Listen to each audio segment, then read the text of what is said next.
Also, Josh HoSang, I have told the story before, but I wouldn't be the first hockey guy to retell the story, right, Butch? So, 15-year-old, best minor bantams turning bantams in Canada. Josh HoSang, Mathew Barzal, and Connor McDavid were the centerpieces of a 9-8 shootout victory. I never knew a lot about Barzal, the kid in Western Canada. I knew something about Josh, and we all know about Connor. We know what 97's doing in the NHL, what Barzal has been doing with the Islanders. So it's Josh HoSang's time. Will he play, and do you think the worst in the minors is over, Butch? Well, first and foremost, I don't know if he's going to play tonight. I do know that he was out doing a little extra, so I would say right now that it's probably not likely. But then again, you never know. Maybe he just needs a little work. He's a young guy, so full of energy. I don't know where he is as far as whether his AHL days are done. Obviously, he'll have something to say about that, but I think Barry Trotz said it pretty well this morning when he was talking about HoSang. It was that, everybody takes a different path to get to the NHL, and some guys are more mature, not only mentally, but physically than others, and so they get to where they want to go just a little bit sooner. So Barry Trotz and the New York organization have not given up on Josh HoSang. Complete opposite, is they are looking forward to the time when he becomes a regular with the New York Islanders. So he's matured. The stay in the NHL has done him well. He's competing at a much better level.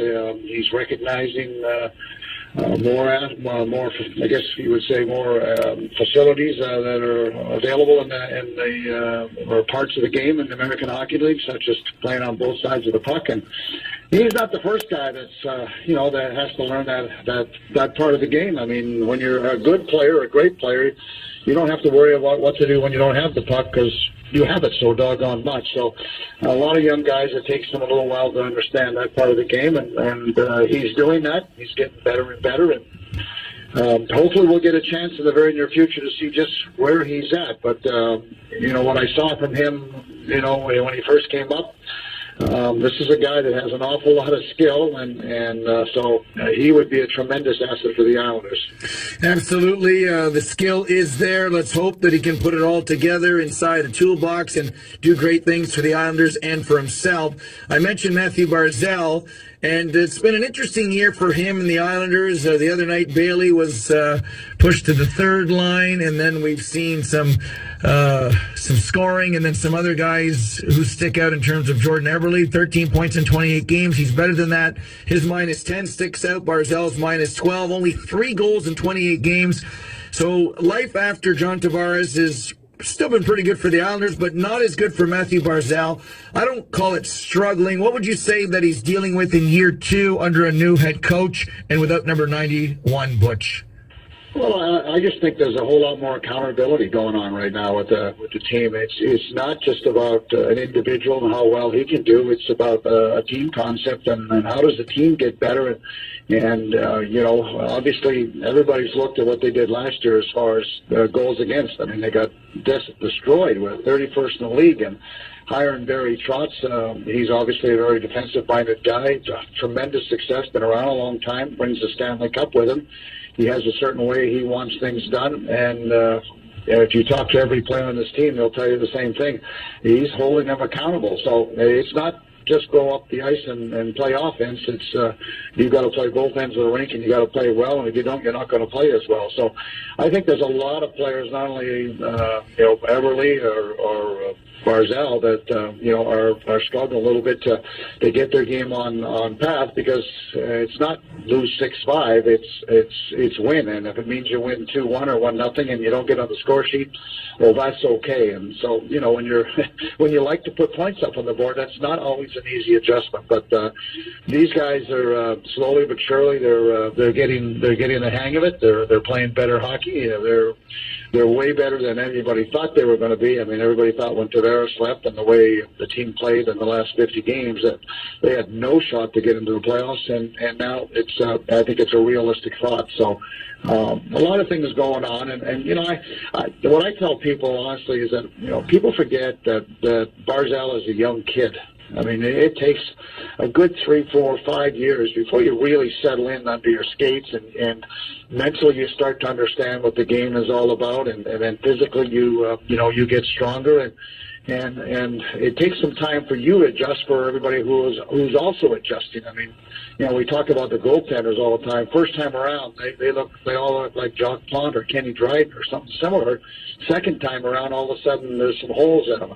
And it's the same for forwards or defensemen. And once they go around the league, or the league has seen them in 1 year, well, they become very much aware of how good they are, and so they start to devise plans on how to attack them, and they make life a lot more difficult for them. So all the young guys in this hockey club are having to make adjustments, because they're not an unknown quantity now, or unknown quality. Everybody knows who they are, and so it's much tougher. We're with Butch Goring, former NHLer, multiple Cup champion, Islanders analyst on MSG2+, and talking about the Islanders tonight. They take on the Penguins. So I look at the team, and like you mentioned, for those who don't follow it as closely, the Islanders are in the third spot right now. Nobody can take away the third spot in any of these divisions that are perceived to be not as strong. That's the guaranteed playoff spot, because both wild cards might come from the Atlantic and might come from the Central if things stay the way they are right now. Having said that, I don't see anyone having a great year. I think there's a lot more that these players can provide this year. Who's been the best Islander? Who do you think's doing what they can do, or maybe even overachieving a little bit, Butch?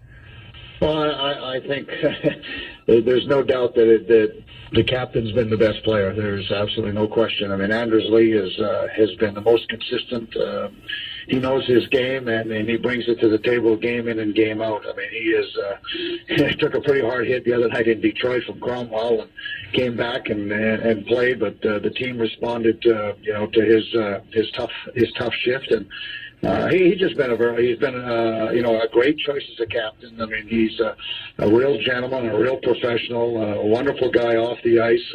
Always thinks somebody else first, never about himself. And then again, we've all watched him play, and he does not play an easy game, as we all know. I mean, going to the corners and standing in front of the net and taking the cross checks and the high sticks and the whacks is not an easy game to play. So he's done it game in and game out. He leads the team in goals, and that's only a small factor, what he brings to the team. So I think he's probably been the best player. But I'm going to give a shout out to, as Don Cherry would say, the best fourth line in hockey.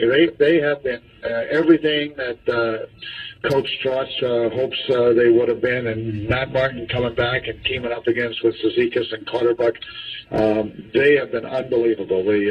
Not only do they check, and they play a very physical brand of hockey and a very simple game of hockey, they're scoring goals at key times, and Matt Martin gets the game winner the other night.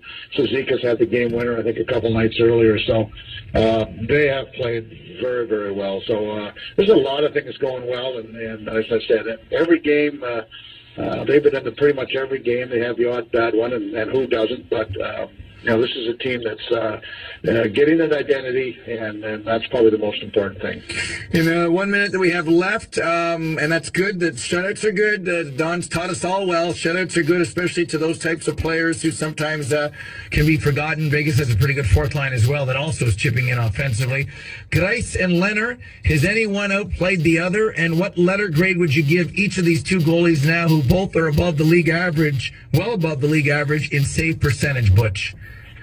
Well, I think that they've both played well. We know the Leonard story, so he's had a bigger hill to climb, no doubt about it. Of course, Thomas Greiss had a tough year the year before, but Thomas Greiss got the starts early on because he was better in camp, according to the coach. And then Leonard came on, and he looked very sharp in his first few games. And then he had a minor setback with an injury, an undisclosed. I think it was a lower body, and that could mean a whole bunch of things, as you well know. And so he hasn't played anywhere near as much. So I'm going to say I think Thomas Greiss has probably been a B plus, and Leonard I'm reluctant to give a grade because he really hasn't played all that much, and so it would be unfair to try and judge him on just really very, very, very limited number of games. But the goaltending has been much, much better than it was last year. And not to throw the goalies under the bus, because the team as a whole played terrible defense, and I don't think anybody would disagree. So I don't want to single out Halak or Thomas Grice as that's the reason they lost, because that's not true.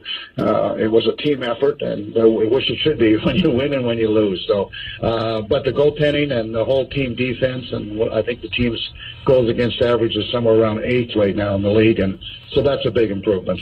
Yeah, and a lot of that has